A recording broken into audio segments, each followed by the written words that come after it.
Hello everyone, ఎలా ఉన్నారు? Welcome back. 'Balti' ఇదొక Malayalam drama action movie guys. రీసెంట్‌గా సోనీ లీవ్‌లో తెలుగు ఆడియోలో కూడా స్ట్రీమ్ అవుతుంది. డబ్బింగ్ అయితే చాలా చేశారు. ఈ మూవీ రన్ టైమ్ 2.5 అవర్స్ ఉంటుంది. అడల్ట్ కాంటెంట్ ఏం లేదు కానీ ఒక సీన్‌లో న్యూడిటీ ఉంటుంది. అది కూడా బ్లర్ చేశారు. సో పెద్దగా ప్రాబ్లమ్ ఉండదనుకుంటున్నాను. అంటే విలనిజంని హైలైట్ చేయడానికి అలా చేశారు. అండ్ కొన్ని హింసాత్మక సన్నివేశాలు కూడా ఉంటాయి. ఇవన్నీ ఓకే అనుకుంటే ఫ్యామిలీతో కూడా చూడొచ్చు. సింపుల్‌గా ప్లాట్ ఏంటంటే ఇందులో ఒకటి స్టోరీ చూపిస్తారు గైస్. బేసిక్‌గా అతను ఒక కబడ్డీ ప్లేయర్. ఒక టోర్నమెంట్‌లో ఒక పెద్ద గ్యాంగ్‌స్టర్ టీమ్‌ని మన హీరో అండ్ తన ఫ్రెండ్స్ ఓడిస్తారు. సో నెక్స్ట్ ఆ గ్యాంగ్‌స్టర్ నా గ్యాంగ్‌లోకి వచ్చేయండి అని చెప్పి వాళ్ళని పిలిచి అతను లోన్స్ ఇచ్చిన వాళ్ళ దగ్గర నుంచి డబ్బులు వసూలు చేసే ఒక పనిస్తాడు.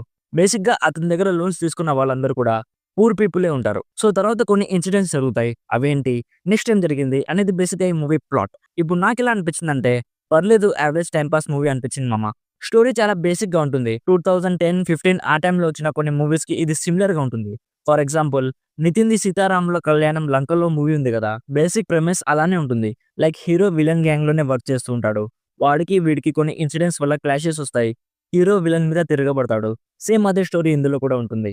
సో స్టోరీ పక్కన పెట్టేద్దాం.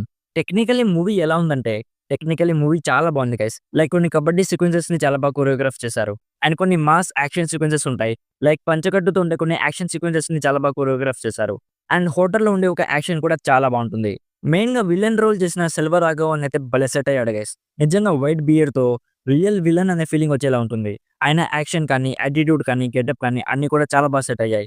అండ్ లాస్ట్ 20 మినిట్స్‌లో ఒక యాక్షన్ సీక్వెన్స్ ఉంటుంది. అది కూడా చాలా బాగుంటుంది. హీరోయిన్ సీన్స్ చాలా తక్కువ ఉంటాయి. బట్ తను ఉన్నంత సేపు కూడా తననే చూస్తూ ఉంటాం. హీరో అండ్ మిగతా యాక్టర్స్ పర్ఫార్మెన్సెస్ అన్ని చాలా బాగున్నాయి. సో స్టోరీ వైస్ కొత్తగా లేకపోయినా కూడా టెక్నికల్లీ మూవీ బావుంది. సో ఇఫ్ మీకు మలయాళం స్లో డ్రామా మూవీస్ చూసి బోర్ కొట్టేసుంటే, మలయాళం వాళ్ళు ఒక మాస్ యాక్షన్ మూవీ తీస్తే ఎలా ఉంటుందో చూడాలనిపిస్తే డెఫినెట్‌లీ ఒకసారి ఈ మూవీని ట్రై చేయొచ్చు. నా సైడ్ నుంచి recommended 60% as a decent movie. So ఇది guys 'Balti' movie review. Already ఈ మూవీ మీరు చూసుంటే మీకెలా అనిపించిందో కామెంట్స్‌లో మాతో షేర్ చేసుకోండి. వీడియో నచ్చితే లైక్ చేయండి. మరిన్ని రివ్యూస్ అండ్ రికమెండేషన్స్ కోసం మన ఛానల్‌ని ఇప్పుడే సబ్స్క్రైబ్ చేసుకోండి. Thank you so much for watching. Meet you in my next video. By bye guys.